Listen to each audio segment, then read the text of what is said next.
देश की आज़ादी के साथ एक ही परिवार ने, जिसे कि आप नेहरू परिवार कह सकते हैं, बाद में उन्होंने गांधी परिवार बन गए, उन्होंने देश के संसाधनों पर अपना जन्मसिद्ध अधिकार और कब्ज़ा जमा लिया और कह दिया कि जितने भी देश के संसाधन हैं उस पर हमारा तो जन्मसिद्ध अधिकार है, पेटेंट हो गया है।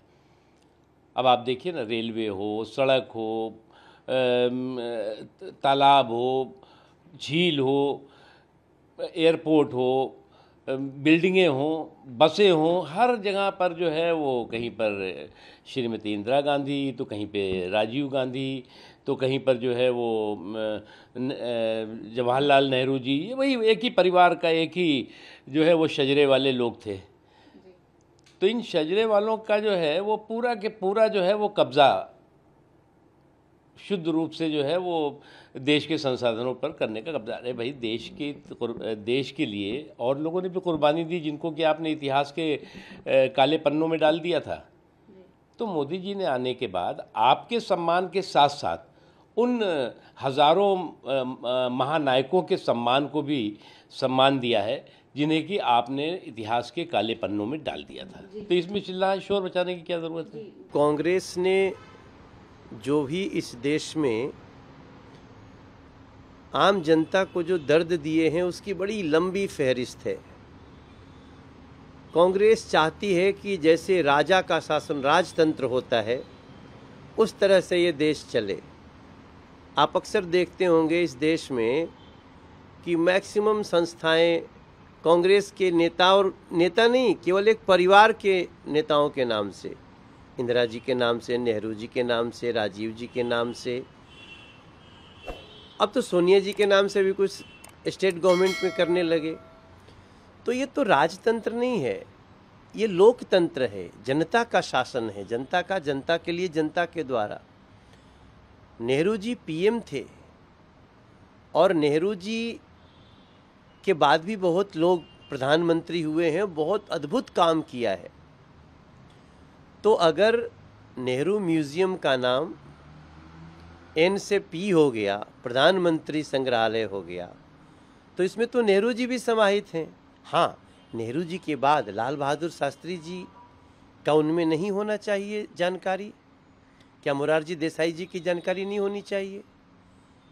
क्या वहाँ पे अटल बिहारी वाजपेयी जी की जानकारी नहीं होनी चाहिए? क्या वहाँ राजीव गांधी जी की जानकारी नहीं होनी चाहिए? सबसे बड़ी बात है कि क्या वहाँ नरेंद्र मोदी जी अब प्रधानमंत्री बने, उनकी जानकारी नहीं होनी चाहिए?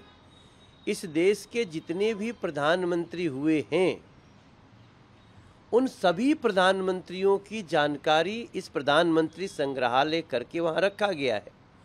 यहाँ तक कि आप जाएंगे, किसी का मन करे मुझे नेहरू जी के साथ फ़ोटो खिंचानी है तो डिजिटली आप खिंचवा सकते हैं, अटल जी के साथ खिंचवा सकते हैं, बीबी गिरी जी के साथ खिंचवा, जो भी प्रधानमंत्री रहे हैं उनके साथ आप फ़ोटो खिंचवा सकते हैं। उसका नाम प्रधानमंत्री संग्रहालय है, सभी प्रधानमंत्रियों की पूरी इतिहास है।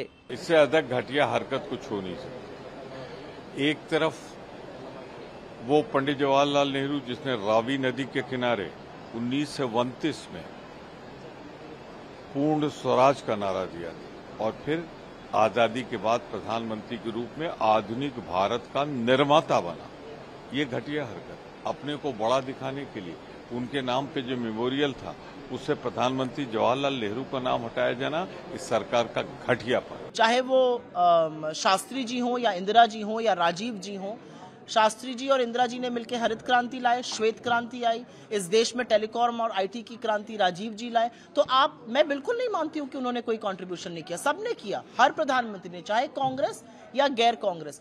लेकिन एक ये जो वैमनस्यता और एक ये बदले की राजनीति से जिससे प्रेरित होकर प्रधानमंत्री जी काम करते हैं, जिस आजाद भारत के चुने हुए पहले प्रधानमंत्री को अपमानित करते हैं, अपशब्दों का प्रयोग करते हैं, वो मुझे लगता है कि राजनीति में एक गिरने की एक सीमा होनी चाहिए। वो उस सीमा को भी लांघ चुके हैं।